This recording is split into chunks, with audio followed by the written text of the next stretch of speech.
Thunderstorm warning. What the hell? Southeastern El Paso Got a new one. in east central Colorado, northeastern Pueblo County in southeastern Colorado until 6:45 p.m. At 6:09 p.m., a severe thunderstorm was located 10 miles south of Trenton. I knew it! 30 miles northeast of Oh!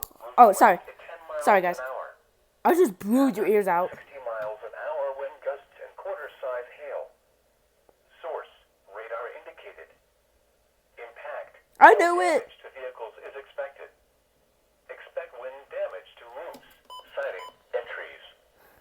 This severe thunderstorm will remain over mainly rural areas of southeastern El Paso and northeastern Pueblo counties. For your protection, move to an interior room on the lowest floor of a building.